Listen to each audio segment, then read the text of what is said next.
The exorcist, एक ऐसी movie जो वैसे तो डरावनी है ही पर जिसका इतिहास मूवी से भी डरावना है।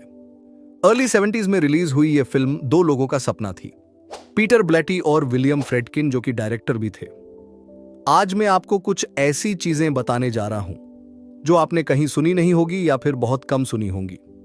न बात करेंगे सेट पे लगी आग के बारे में और न ही मौतों और घटनाओं के बारे में जो आपने बहुत बार सुनी होंगी।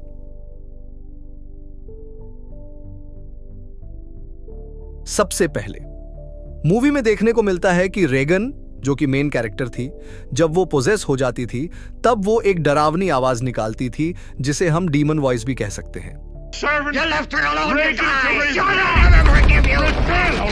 यह आवाज थी मर्सिडीज एमसी कैम्ब्रिज की, जो एक अवार्ड विनिंग एक्ट्रेस भी रह चुकी थी।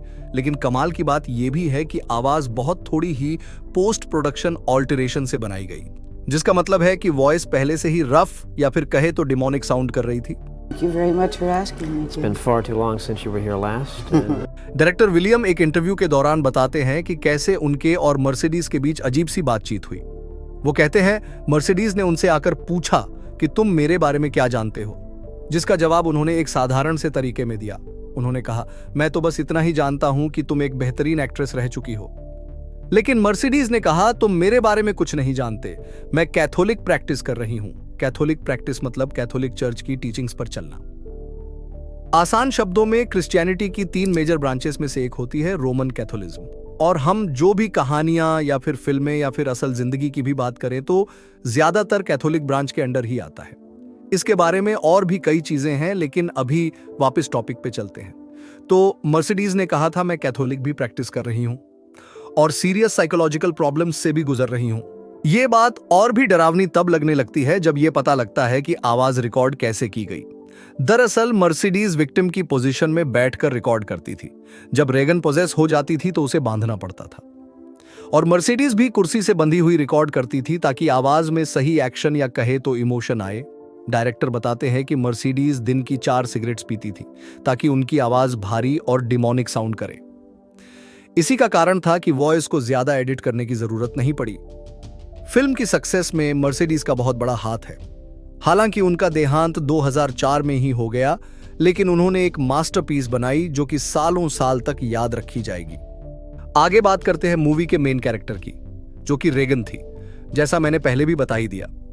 लेकिन यह कहना कि फिल्म सच्ची घटनाओं पर आधारित है, यह कहीं कहीं तो सच भी है लेकिन कई जगह फिक्शनल भी है। ऐसा इसीलिए क्योंकि पूरा फोकस जाता है रेगन पर, जो कि जाहिर सी बात है कि एक लड़की का रोल है। लेकिन असलियत में जो एक्सॉर्सिज्म हुआ था वो एक लड़के पर हुआ था। इसे और अच्छे से जानने के लिए वापस चलते हैं पीटर ब्लैटी के पास। तो पीटर एक नॉवेल लिखने जा रहे थे एक लड़के पर जिसका एक्सॉर्सिज्म साइकियाट्रिक क्लिनिक में हुआ था, और साल था 1949। लेकिन उनको स्टोरी में लड़के की जगह लड़की रिप्लेस करनी पड़ी क्योंकि उनके पास ज्यादा इंफॉर्मेशन नहीं थी कि उस समय क्या क्या हुआ।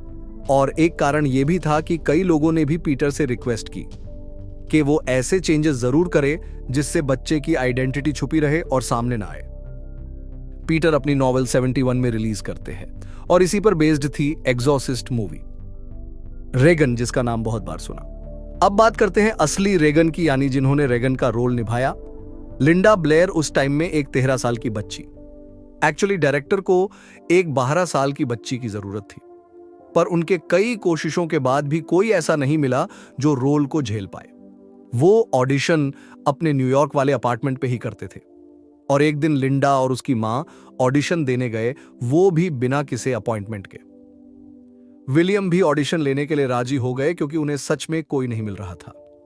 और जब उन्होंने लिंडा से बातचीत की तो वो हैरान हो गए क्योंकि लिंडा बहुत फ्रैंक किस्म की लड़की थी, और उन्हें उनसे बात करते ही विलियम को लगा कि वो ही एक है जो कि रेगन का रोल निभा सकती है। मूवी के 49 मिनट्स के बाद एक फ्रेम आती है जिसमें रेगन के बाल हॉर्न्स यानी सींग जैसे दिख रहे थे और शक्ल भी अजीबोगरीब सी हो गई थी। दरअसल वैनिटी फेयर के इस आर्टिकल, जो कि एंथनी ब्रेजनिकन ने पिछले साल ही लिखा था, इसमें एंथनी बताते हैं कि कैसे 90s में जब वो और उनके दोस्त हाई स्कूल में थे तब उन्हें एक प्रोजेक्ट मिला था जिसका टॉपिक था history of subliminal messaging in media. अब ये समझते हैं सब्लिमिनल मैसेजेस क्या होते हैं।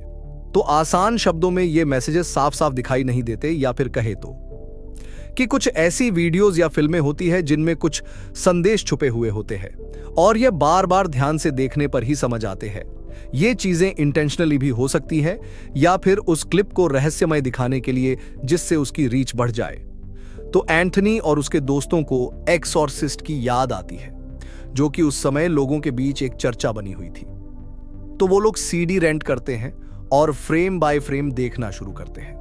लगभग 49 मिनट्स गुजरने के बाद एक सीन आता है जिसमें दिखाया जाता है कि डॉक्टर की टीम रेगन को देखने आई है, पर रेगन अपने बेड पे उछलना शुरू करती है और एक फ्रेम ऐसा आता है कि उसकी दोनों आंखें रोल होती है और आंखों की जगह कुछ नहीं होता, बस एक ब्लैंक और काली सी जगह बन जाती है। लेकिन इससे भी डरावना उसके बाल, जो कि कर्ल हो जाते हैं और हॉर्न्स की तरह लगते हैं। एंथनी कहते हैं उन्होंने विलियम का इंटरव्यू भी लिया था और तब उन्होंने ये सवाल भी पूछे थे, लेकिन विलियम ने माना भी था, पर कुछ चीजों के बारे में बात नहीं की। जैसे उन्होंने कहा ये सब हर कोई करता है जिससे फिल्म बनानी हो, लेकिन वो स्पेसिफिक टॉपिक के बारे बात नहीं करना चाहते थे। उन्होंने ये तो मान लिया था कि ये सब मूवी को डरावना बनाने के लिए किया गया, जैसे इफेक्ट्स और कई तरीके के एलिमेंट्स और आवाजें जो पब्लिक अनसेटल करने के लिए जरूरी थी। तो चलते हैं आखिरी टॉपिक पर जो विलियम ने खुद बताया था। वो कहते हैं कि जब वो जॉर्ज टाउन के प्रेसिडेंट से मिले तो उन्होंने विलियम को एक रेड फोल्डर पास किया। जॉर्ज टाउन वो जगह थी जहां मूवी के कई सीन्स शूट हुए। तो रेड फोल्डर में थी एक डायरी जो कि थी वॉल्टर हैलोरन की। हैलोरन वही प्रीस्ट थे जिन्होंने क्लिनिक में एग्जॉर्सिज्म किया था और उन लोगों की इंफॉर्मेशन जिन्होंने सब कुछ सच में देखा था। खैर, यह बात तो रही फिल्म की। कई लोग मानते हैं कि यह सच में एक श्राप है, पर कई इसे नाटक मानते हैं, जिसमें मूवी की मेन लीड लिंडा ब्लेयर भी शामिल है। वो कहती हैं कि यह सब मूवी को चर्चा में लाने के लिए किया गया। हालांकि मौतें और घटनाएं हुई, पर उसका फिल्म से कुछ लेना देना नहीं है। ये बात तो सच है और मैं भी मानता हूं कि श्राप प्रोड्यूसर्स को नहीं लगा। उस दौर के $400 मिलियन से ज्यादा की ही कमाई रही, जो कि आज के जमाने हद से ज्यादा पैसे होंगे। इतने कि यह फिल्म सबसे ज्यादा कमाई करने वाली फिल्मों में से टॉप 5 में तो आराम से हो सकती है। तो चलिए, धन्यवाद आप सबका जिन्होंने दिल लगाकर वीडियो आखिर तक देखी। अगर पसंद आई तो लाइक करना, सब्सक्राइब करना चैनल को। मिलते हैं कहीं पर।